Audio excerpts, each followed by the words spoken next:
I run Professional International Education Resources, or PEER, and we provide agent training. We have two recruitment agents worldwide, and as part of that education agent training, we seek to provide means to add value to the qualification that student agents that would be gain. So what I'm about to show you is a program and a set of data and some of the results from a financial cost comparator program that we've built, which is primarily in its conception for qualified education agents to use in their counseling of students worldwide. But obviously it has other uses as well. So those questions, I'll give you the answers later, but it gives you the chance to consider what you think in a ballpark, and it gives you the sorts of ideas of the sorts of questions that the comparator can answer. And I'll just go through at this stage. Before we built the program, what sort of factors did we consider were important in looking at the cost of a course in one country rather than another? And those 6 factors came up with as the essential factors that are necessary. And we decided to look at which ones of those were worth putting into a system that could calculate and compare between various similar courses. I think it's probably worthwhile starting off with that rather disturbing graph. That's the comparative monthly average of the exchange rates relative to the Chinese currency, the renminbi. Unfortunately, our currency is the green one, and New Zealand don't get off much better with the yellow one. So you can see, this is over a 2-year period from 2009, but it's quite clear that the Australian currency has appreciated remarkably in relationship to our principal market as a country with the Chinese renminbi, because they're in a broad sense pegged with the US dollar. You can see the red line is the US dollar. So it's just tailed a little bit because of some of the averaging effects of the basket of currencies that are used, and the British pound is the blue line. So obviously, in terms of our competitiveness with our major Anglosphere competitors, Australia and indeed New Zealand have not really fared very well in the last 24 months overall, and certainly the last month was rather heartening to see a bit of a pullback, a bit of excitement as the 1.10 fell back to about 1.4, I think it is today. So it doesn't tell a particularly good story, but I think as we go forward we can see that as you look in a more granulated sense at what's available in terms of a particular course offered in different places, there are other factors involved in calculating what our comparative advantage is in relationship to the courses we offer. Current living and visa costs. There's a slide that gives you an indication of, if you like, those ancillary costs that are in the 5 major Anglosphere countries. Thinking of living costs, what we're quoting there is the government recommended prices that are put forward by either, say, the immigration authorities in the case of Australia, or the College Board as in the case of the US. Again, sometimes it's nice to be number one. In this particular case, it's not nice to be number one at all. You notice that our visa is wildly the most expensive of the 5 by probably, I mean, the UK have tried to catch us up quite recently. And also our living costs. Not only is it 18,000, I should say that chart has converted everything to Australian dollars. So they are actual comparative amounts.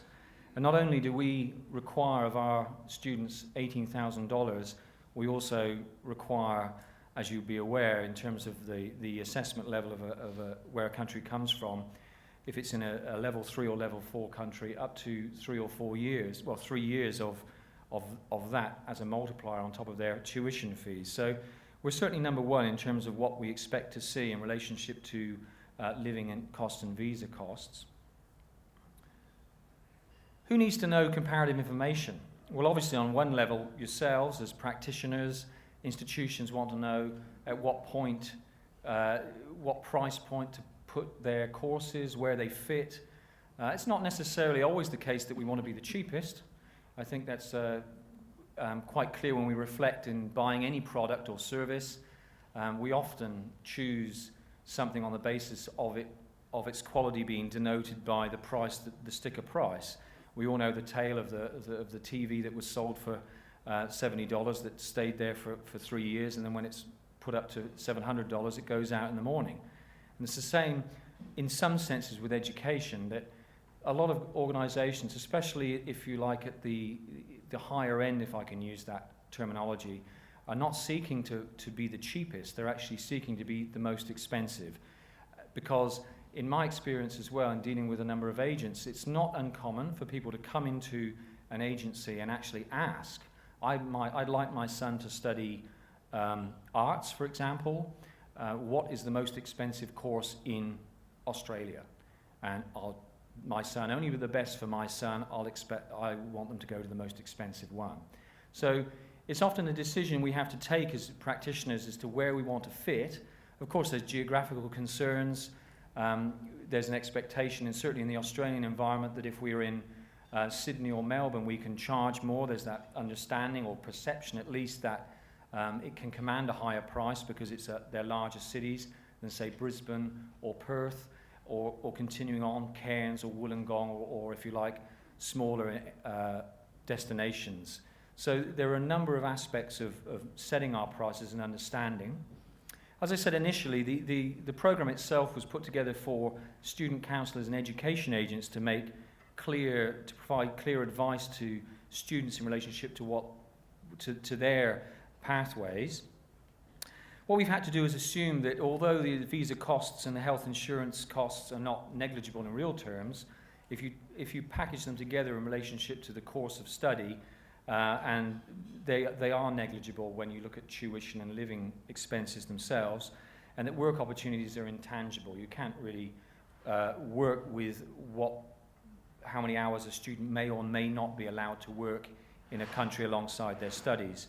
So the financial comparator itself, it considers the interaction between 3 factors: the tuition fee, the living cost, if you so desire, and the exchange rates for 30 popular post-study courses in its first iteration at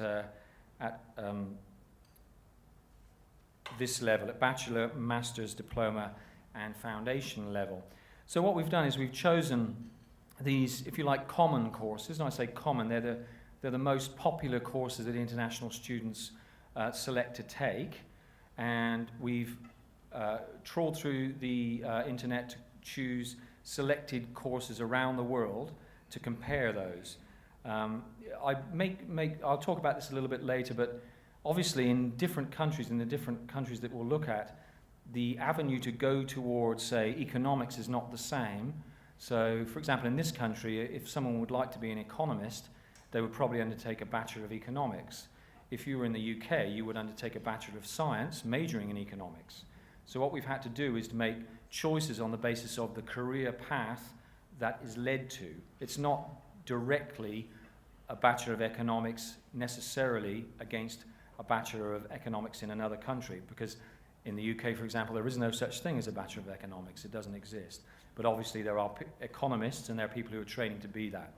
So the Masters, we've looked at if you like, the big 3. The MBA is one, the Masters of Science and the Master of Commerce. The diploma is that ubiquitous pathway program that's certainly very common in Australia, increasingly common in the UK, not so common in Canada, but there are a couple of examples of that, and pretty much unheard of in the US, where the community colleges play a different role, and their 4-year degree structure sort of precludes that. They have a pathway really already built into their own education system that doesn't involve diploma as such, and the foundation year is the pre-university 1-year program. So how does it work? Basically, an agent or an interested party comes in, chooses a course, in this case on the screen, Bachelor of Architecture, chooses the currency they want to use, decides to include living costs or not. In most cases, it's probably not worthwhile to do that, and also then to include user-submitted data, and I'll speak about